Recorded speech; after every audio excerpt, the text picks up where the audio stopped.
Hey guys, welcome back to another review video, and today we're going to be looking at the new Thermal Master P1, and this is a pocket-sized thermal camera that turns your phone into a powerful inspection mid-range scouting tool for thermal purposes, and it pretty much has the best performance to price ratio of any thermal camera out there at the moment. So let's have a look at what it can do. So in a nutshell, the Thermal Master P1 plugs right into your phone via this USB-C port, and I'm using an extender because my case is way too chunky. But yeah, basically works with both Android and iPhone. And yeah, this is a little close-up of the Thermal Master P1, and it's a very simple sort of build. You've got a plastic exterior and all the way through. Basically, I thought these edges on there were actually rubber, but they're not. There is also this recessed lens, which is good, just helps to protect it. And overall, the device feels really light, and the Thermal Master P1 is a fantastic entry-level option if you're working as a home inspector. Maybe you're an electrician, you work with HVAC. If you're a DIYer, work with circuit boards, that kind of thing. And yeah, even if you're someone that likes to spot animals, scout from a distance to see what's ahead of you, maybe you live out on a farm or something like that, check where the animals are. I think this is a pretty important sort of tool to have around with you. So yeah, it comes, like I said, at a really low price tag for a thermal camera, and compared to, say, a FLIR One Pro with the same resolution, it's about a third or less of the price. So let's talk a bit about specifications. So the sensor is 160 by 120 pixels, 12 micrometer, and it is also able to be upscaled. So you can use this algorithm called the XIR super resolution algorithm. So it just upscales it to 320 by 240 using the application. I'll show you how to do that later on in the app. And this thing has a pretty wide temperature range as well. So you can measure anything from negative 20 degrees Celsius all the way up to 600 degrees Celsius. It's rated at 40 millikelvin as well with the sensor, which means that it's fairly sensitive to small fluctuations, small changes in temperature. In terms of accuracy, the P1 is rated at plus or minus 2 degrees Celsius, and I really like that they've included that 25 hertz rating, so pretty much the same as the P2 and the P3, so you get really nice smooth video playback on your phone. You also get that 15 times digital zoom on the application. The color palettes I'll show you later, but you have 12 different color palettes to choose from, which are quite useful for different scenarios. And yeah, different measurement tools in the app as well. The field of view is 52 degrees by 39 degrees, and it's using a 2.2 millimeter lens. So you do get quite a wide field of view, which I think a lot of people prefer. So this thing doesn't run on an internal battery. It consumes 0.32 watts from your phone. So yeah, I did a quick little calculation, and that should get you about 8+ hours of battery life on a phone, given you've got like a 5,000 milliamp hour battery. Obviously your screen's going to be on, maybe you'll be doing a few other things on your phone as well, have your Wi-Fi on, who knows. And yeah, it's pretty small, measures 59 by 27 by 17 millimeters. So yeah, fairly compact and light in terms of what's included. It's everything that you see here on the table. So you get the camera, you get a USB-C cord as well. So this is 50 centimeters, and I guess the point of this is that you could plug it in here and have that plugged into your phone and just have that extended out more. Maybe you've got to get into crevices or something like that. But yeah, personally, I actually use one of these extenders that I bought separately. And yeah, it's just because my phone case is chunky, it just allows it to attach nicely. Otherwise, you can just attach it directly to your phone. You get an instruction manual plus an extended 3-year warranty, and you get this case as well. Thermal Master include their standard 2-year warranty on this device. Like I said, you can extend it to 3 years if you register your unit, and they also claim on their website that they offer lifetime tech support as well as a 30-day money-back guarantee. All right, so I want to go through the application and just show you how you use the Thermal Master P1, and I've got the camera facing upwards towards me just so that you're looking at something and not at my desk. But yeah, you can see here it's picking up the thermal signature from my camera, from the ring light to the microphone here with a sock on it. So yeah, let's go through some of the basic features. So you got this pinch to zoom feature, so you can sort of zoom in and out up to 15 yeah, up to 15 times. Now, yeah, you can't sort of zoom in on like a particular area on the left hand side. You kind of have to shift the camera wherever you want and then zoom in like that. I suppose it's got like a fixed area that it zooms in right in the center. And at the moment it's got this setting here where it says negative 20 degrees Celsius to 150 degrees Celsius. So basically I leave it on this for most purposes. Unless you're measuring something really, really hot, you can switch it over to this one, the 150 to 450 degrees Celsius. And yeah, the camera is actually rated to 600 degrees Celsius. So yeah, I do wonder why it doesn't have the 600 on there. Maybe it's just something that they forgot to update. I don't know. There's also an auto mode on there as well, but I do prefer just to leave it in that one. Oh, I guess I can't switch it back now. There is this button here, the X3 mode. So this, as you can see, sharpens up the image. This is the upscaling feature. So now you're looking at a 320 by 240 pixel image. And if you disable it, you can see like it just gets a little more, a little bit more pixelated. So yeah, that's with it off. And that's with it on. So it almost applies like this sort of mosaic-like effect from a distance.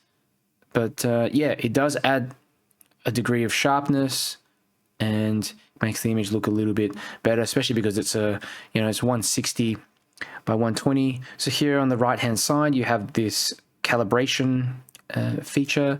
So basically just opens and closes the shutter to help the camera calibrate to different sort of relative environments. Sometimes you're looking at the sky and then you look back down again with the camera and it needs to calibrate, readjust according to the relative temperatures on screen. So it does it automatically. I've never really had to touch it. I think one time I had to do it because it just didn't automatically. But anyway, yeah, so you've got the pinch to zoom. I've talked about that already. So on the left-hand side, bottom left-hand corner here, you can see there's like a little temperature symbol. So you can press that and essentially there is this button here which says points, so you can actually add various points here on the screen. So 3 points, 1, 2, 3, and it measures those 3 points. You can also use like a line, so just draw a few lines. So how many are there? There's 3 lines, so 3 lines, 3 points, and you can see it lists up the top there the each line and the measurements on that line. Measures basically like the hottest and the coldest point there on the line. And you can do the same thing here, like rectangles, 3 rectangles. Let me clear that off. You can create circles as well. You can put all of them on there, 3 of each, but it just becomes ridiculous after a while, so you're probably not going to be using that many. You can also hit this temperature button, so basically that you can see here there's like a little red dot that's floating around that measures or that identifies the hottest part of the scene, and then you've got the blue dot there identifies the lowest temperature here, and this crosshair in the center just measures the temperature of whatever you pop it over. So at the moment, yeah, it's 18.4 degrees Celsius. And yeah, I tend to actually use this one. And let's have a look here. Color palette. I've never used that one before. Yeah, I only tend to use the temperature, that general temperature button. So this second mode here allows you to change the color palette. So at the moment I'm on iron red. You can switch it to black hot. There's white hot as well. These are the 3 palettes that I use the most. The white hot and the black hot are fantastic for identifying just heat signatures out and about, especially when you've got lots of trees and stuff like that. It just kind of reduces all of that down into a general either white or darker color, so you can identify any highlights and detect things out there. There's also a red hot mode, so so you can see here it picks up like the hottest parts of the scene. There's a rainbow mode, jungle, aurora, city, low light. This is pretty cool. So basically if you want to preserve your night vision, you can put it onto this mode, and check this out. You can actually see the air in my nose as I breathe in, as it gets as like hotter and colder, which is pretty amazing. Gold, lava, medical. So yeah, I don't use most of these modes. I really just use the first 3, but the others might be important for some of you. This button here allows you to take a video or take a photograph. So yeah, that snaps a photo, that takes a video there. And here you can also add a camera, use your usual camera on your phone. If you want to include that in your video, you can also change the opacity of it. I just tend to turn that one off. There's a few more settings in here. So there's like a brightness setting. Let me just go back to the iron red. So brightness, you can actually change the color palettes a little bit to make it brighter or dimmer. There's also contrast, which is cool. So yeah, I don't know many of these thermal camera brands that actually allow you to change these these parameters in such detail. Scale, yeah, I don't use that. Mirror, you can also rotate the screen again. But yeah, something really cool as well is that when you go back into the settings, you'll find that there are a few additional image settings and temperature settings. So image setting here, you can turn on and off this automatic shutter, time display, split screen, and this one here is very important. So burn protection. So basically, if you point the camera at something that is really hot, over 600 degrees Celsius, it will actually deactivate the camera straight away. So I think that's a really good feature to have. Temperature units you can change as well. Temperature alarms, you can set an alarm at a certain temperature that it detects. Maybe you're, I don't know, boiling some water or something like that. And variable correction, this is the one I really wanted to talk about. Now, with a lot of thermal cameras, it's not just a matter of pointing it at something and taking the temperature. You actually need to set a few different parameters. So each object that you measure is going to have an emissivity value between 0.01 to 1, and I actually just use GPT for this to kind of estimate an emissivity value. So for example, if you're measuring raw copper, it's going to have a vastly different emissivity value than, say, black aluminium.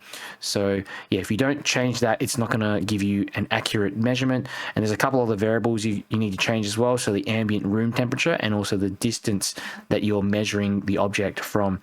So yeah, really important. I keep this one in here, but yeah, you can see here there's like a custom mode. You can add another custom mode as well in there, various custom modes, and there's like a table here of common emissivity values. But yeah, for other types of objects, I would definitely go search them up and see. All right, so I want to go through the pros and cons of the Thermal Master P1 just to help you make a more informed decision. So yeah, in terms of pros, the first one is obviously it's super affordable and portable. And I've actually got a sample of the FLIR 1 Pro, which was provided to me by Thermal Master because they were that confident that it was going to outperform it and previous other models as well, like the P2 and P3.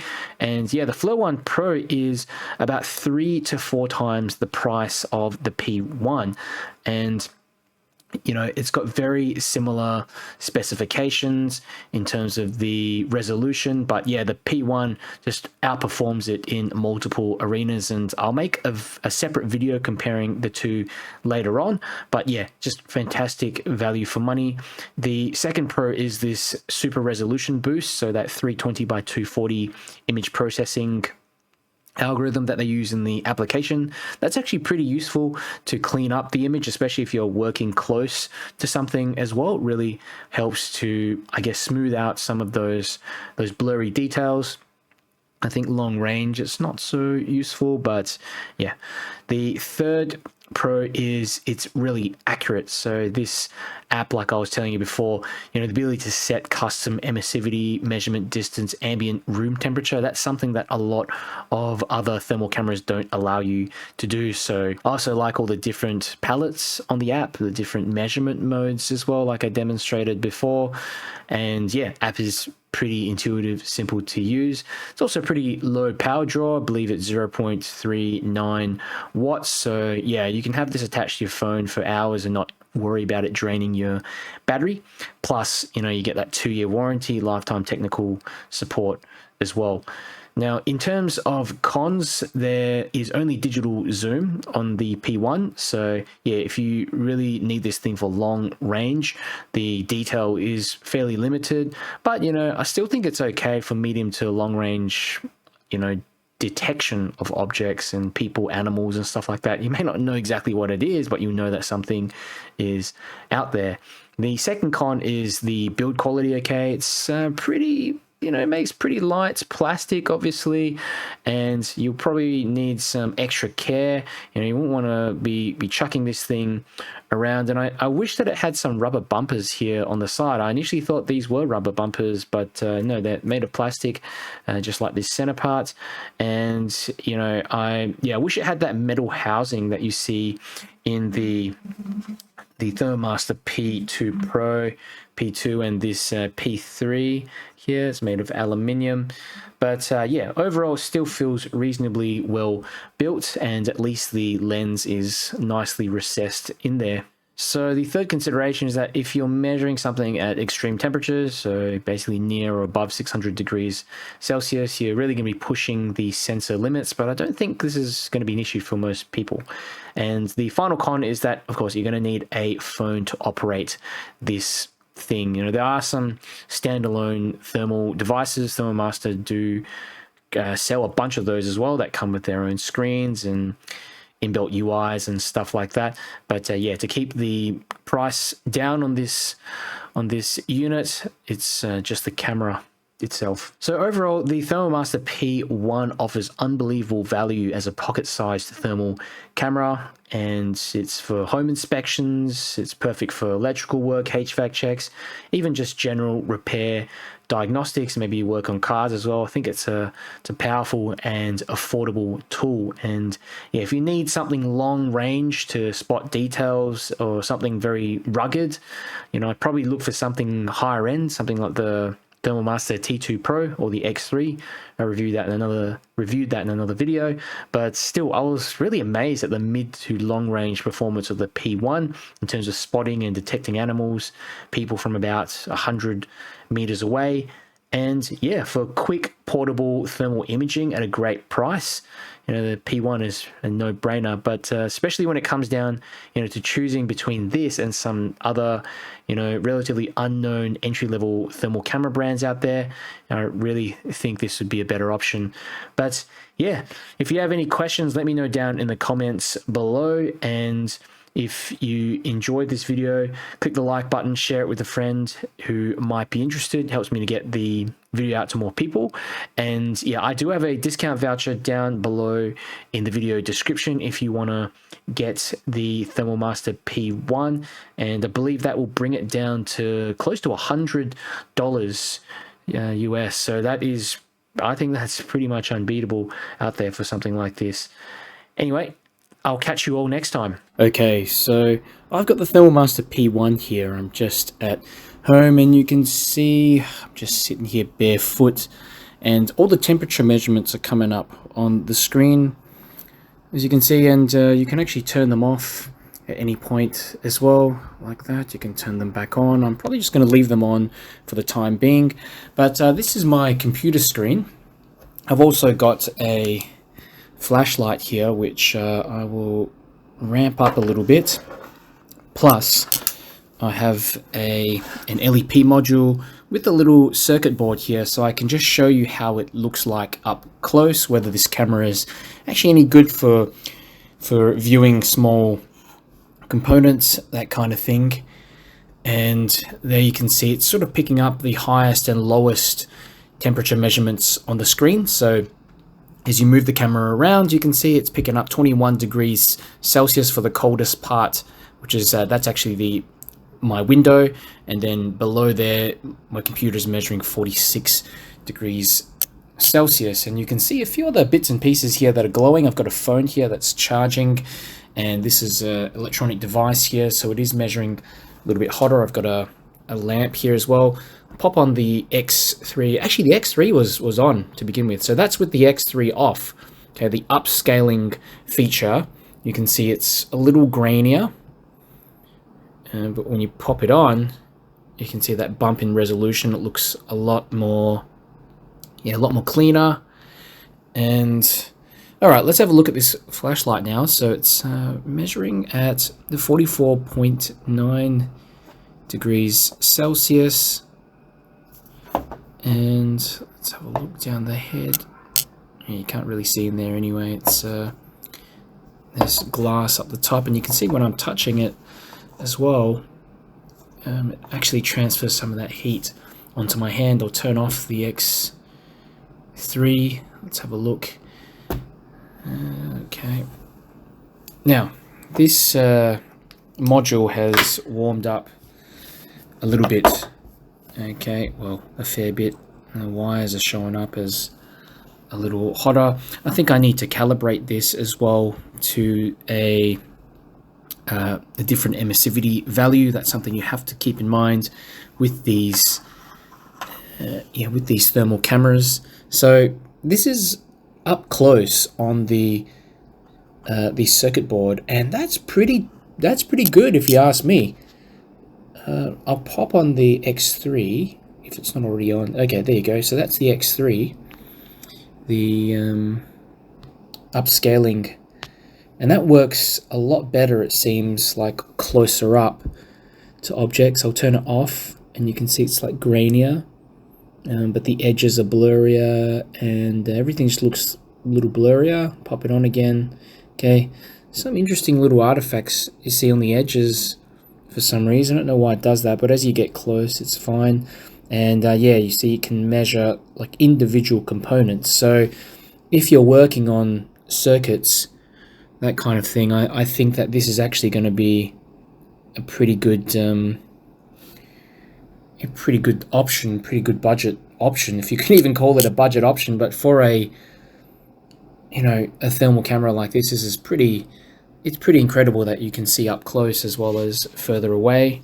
So let me turn this over. Let's see if I can just get into some of the individual components. Yep. On the other side, that one is really hot. Jeez, I'll just turn this one off for the time being, and we'll go for a little walk. And the cool thing is you can also see where you've been walking as well. So if you want to, I guess, look through a room and see if someone's been there before, or see your footprints, maybe like animal footprints as well, where animals have been. This is actually pretty good for that. It's got a 40 millikelvin rating, which is quite decent, sensitive enough. And that's a power point at the back. That's with the X3 turned off. I'll just tell you when I have it on and off. That's on and off. You can see it really does make a difference to the clarity. Okay, I have a little scout around my room, and my room is actually a bit messy at the moment, so this doesn't look too... Yeah, alright. This is the air purifier, and yeah, it kind of looks around the same temperature as the rest of my room. Yeah, I had that box. I was touching that box a bit earlier, but there's nothing else really on the table here. It's all showing up pretty much similar temperature. Okay, and it's like a little mirror here. Let's see if I can... The oven hasn't been on, so I'll just go over to the fridge. Now you can see the fridge here, the side of it, there is this kind of warmth showing up on the left hand side. So that's essentially the heat coming through the fridge and transmitting through this wall, radiating through that wall.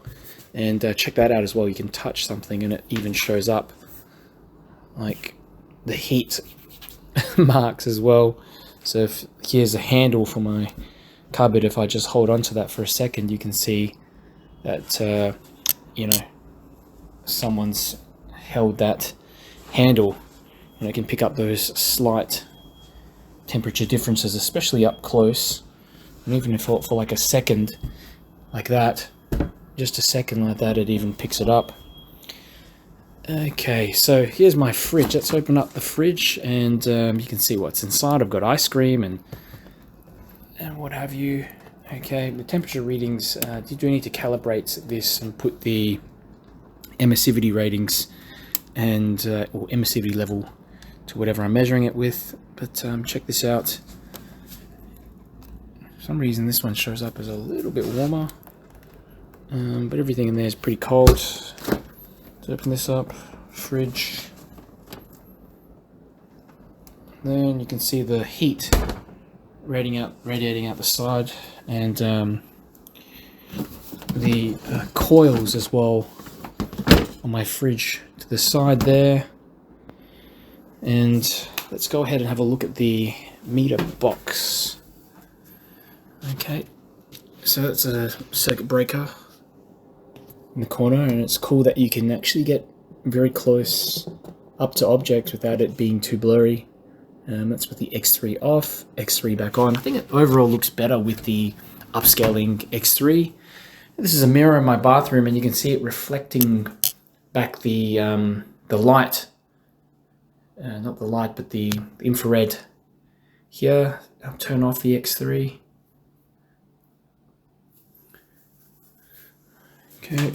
Okay, so I'm just looking down the street now, and you can see there's a bunch of cars and what have you down the base, and this is without the X3 turned on, so let's turn on the X3. Okay, and you can make out little bits and pieces, like there's actually, it's hard to see, but there's a person just walking right in the center. I might just zoom in a little bit.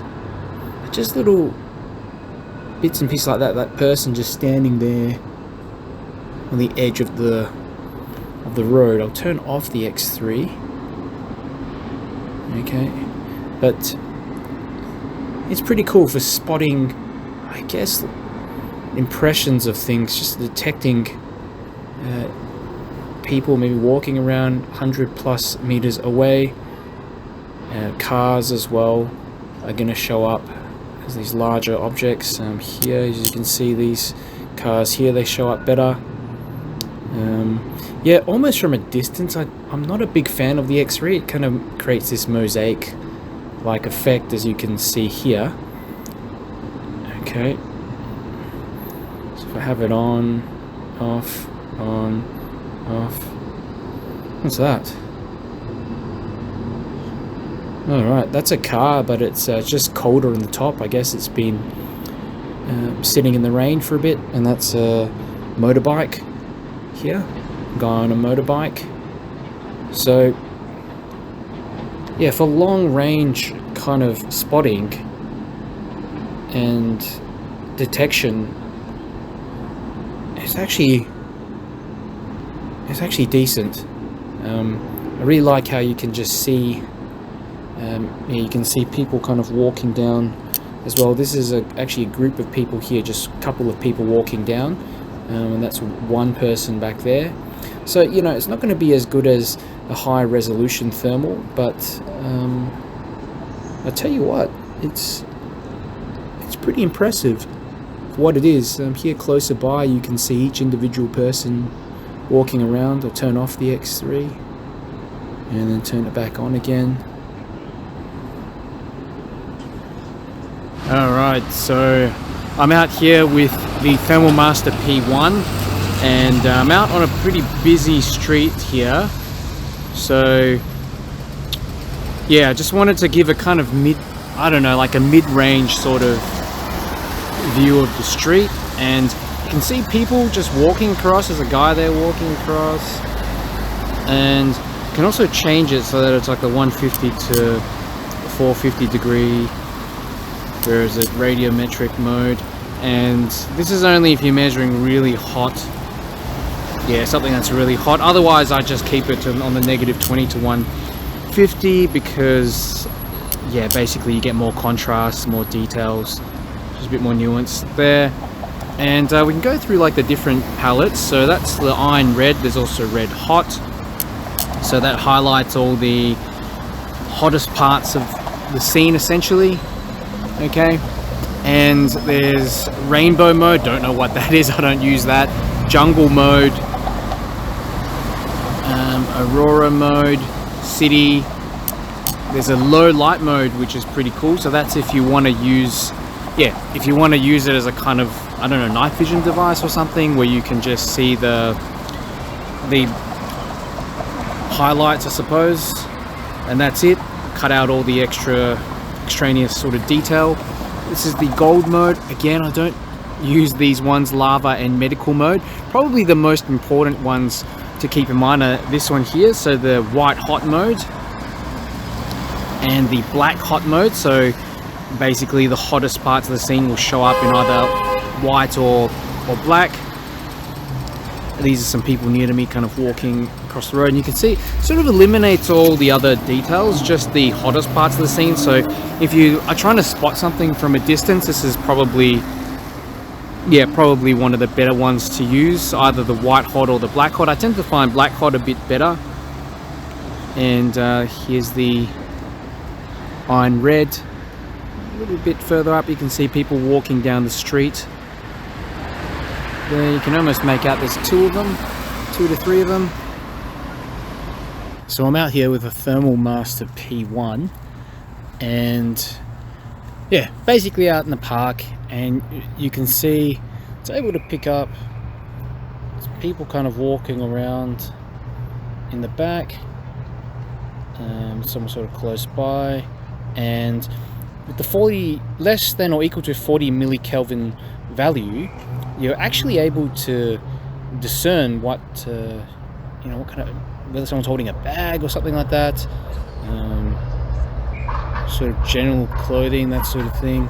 But the coolest thing is just being able to figure out and discern small animals and people from a distance. So it's more of a detection rather than identification device.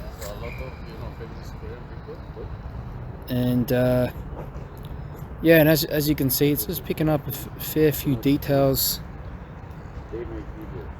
out through the back. The dog. You should be able to spot some possums and stuff out here as well. Kind of walk around. But the great thing about this device is that it can also use it for navigation. So if you point it directly at the ground, you can see this. I don't know, it's like this little area is a little bit hotter, but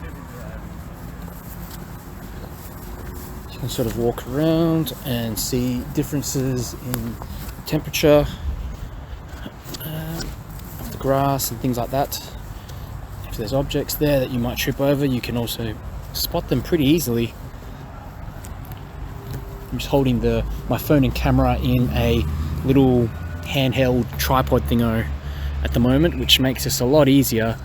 I hadn't had one for my last bunch of videos, and this makes it easy to now have multiple cameras on the same holding them on the same arm. That's what I'm trying to say, hand.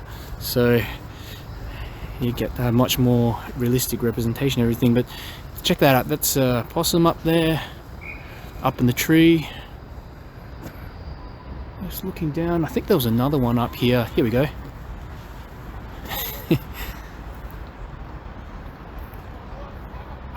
So you're able to pick up these animals quite easily. Yeah. And I'll show you something cool. You can go and have a walk around here and find some mice as well, which are very small targets. But yeah, if you're someone maybe who's got a pest problem in the roof or something like that, this is going to be a game changer for you. See, that's a mouse there. Good for scouting ahead. You can see up there, it's pretty much pitch black up there. I can't see anything, but there is a person sitting on a bench, and someone else, I don't know what that is. There's two, that looks like a person, and then to the right it might be another person sitting on another bench further out, but I wouldn't have seen that otherwise. Okay, and that's that little mouse. You can turn on the temperature monitor. It picks up some temperature measurements as well. And also I like to play around with these color palettes. Like that's white hot, black hot, iron red, red hot, rainbow, jungle, Aurora city. I have no idea why you'd use this one in the city. It's just, it looks like I'm tripping out or something. Low light. Now this is good if you're basically, if you're someone who's using this to navigate or scout ahead in the distance, and you don't want too much light reflecting off your face and revealing your location or messing up with your night vision. This is a really good setting to have. Not only that, you can go into the settings and even reduce down the brightness and contrast. Like that's 18% brightness, 31% brightness. That's like overexposed now. But yeah, a lot of the software for other cameras, they don't allow you to do this, so that's really awesome. You can pop the contrast as well. Check that out. That's too much, but you know, you can pop it onto like no contrast basically to 67, and this will more so exaggerate the details,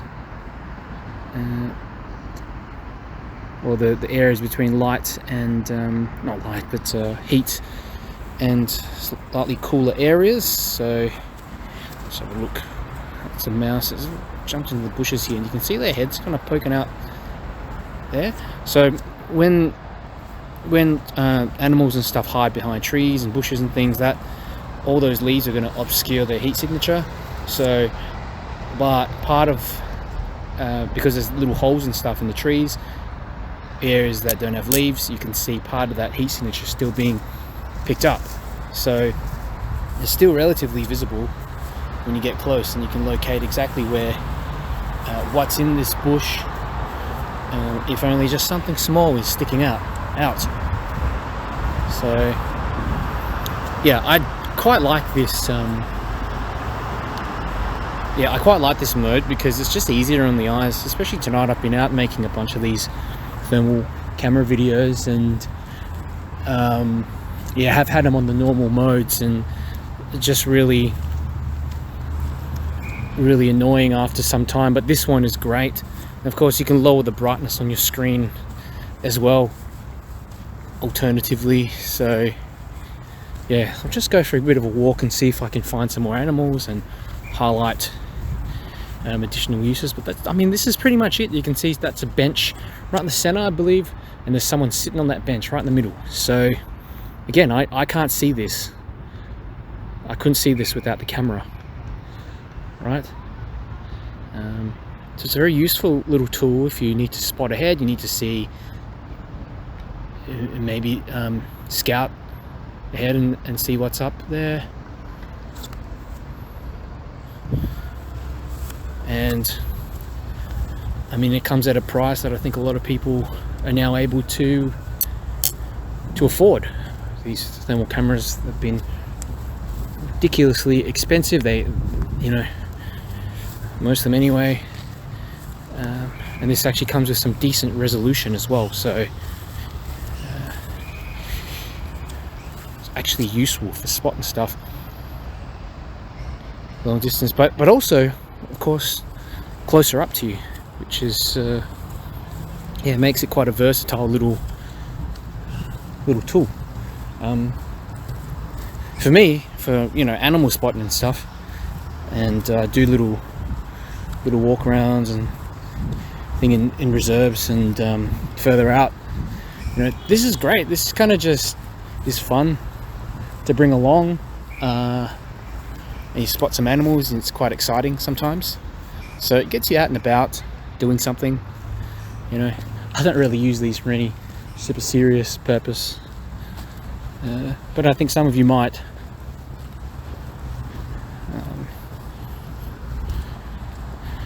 Like a tree over here. What's this? It looks like there's this kind of heat patch here in the ground or something underneath the bench. There's an area of, it's a little bit hotter for whatever reason. Let me switch back to that iron red mode. Yeah, I don't know why that is. There's probably something under there, some pipes or what have you. Now this is interesting. This pole, bit of heat here.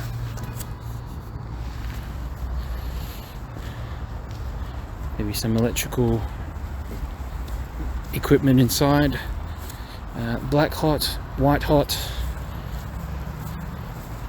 usually sort of find animals and stuff in the trees here. Don't know if I will swap back to that low light mode. That's just just a relief.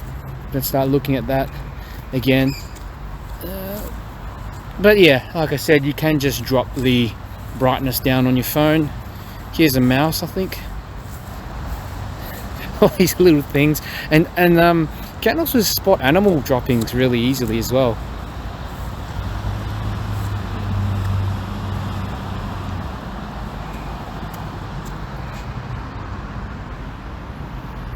There's the thing. Oh, I heard something back there. Had a look with the camera. Nothing. Well, there are a bunch of people actually walking around. 4 people back there. So yeah, if an animal sort of hangs around for a little bit longer, you can find things like this. So there's some droppings, like maybe 2 bits of droppings, and also for larger animals, when they sit over an area for a few seconds, will leave a heat patch, which allows you to kind of know that they're nearby. Even on the ground, if I am to do this sort of thing, the ground gets a little bit hotter, and you can pick that up as well. That's the mouse. I don't know if it's the same one, but yeah, it's just completely pitch black in here, and it's just a, you know, it's just a local park for me. So again, it's not a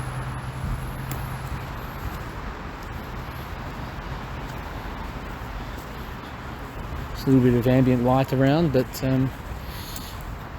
it's good fun. It's good fun. I'll go for a bit of a walk. Let's just see. I'm just thinking if there's anything else I can really highlight, and if you're watching along or listening, just let me know if there's anything you want me to demo later. Yeah, there we go. Bunch of people again.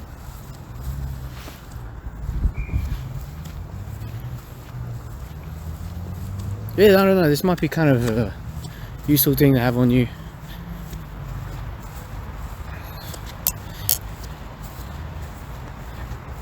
If you want to see what's ahead in areas of complete darkness and to navigate. It would be really cool if they made one of these things that you could just, like the entry level one that you could just wear as an eyepiece or something, you know? What's that? I think that could be a mouse or a possum. Probably a possum. It looks kind of bigger.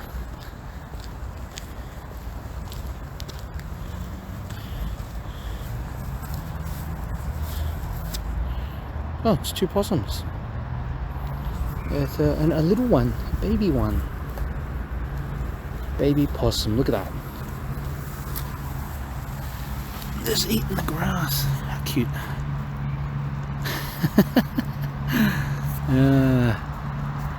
What a nice way to finish this video. Let's see what they get up to. There's some droppings there.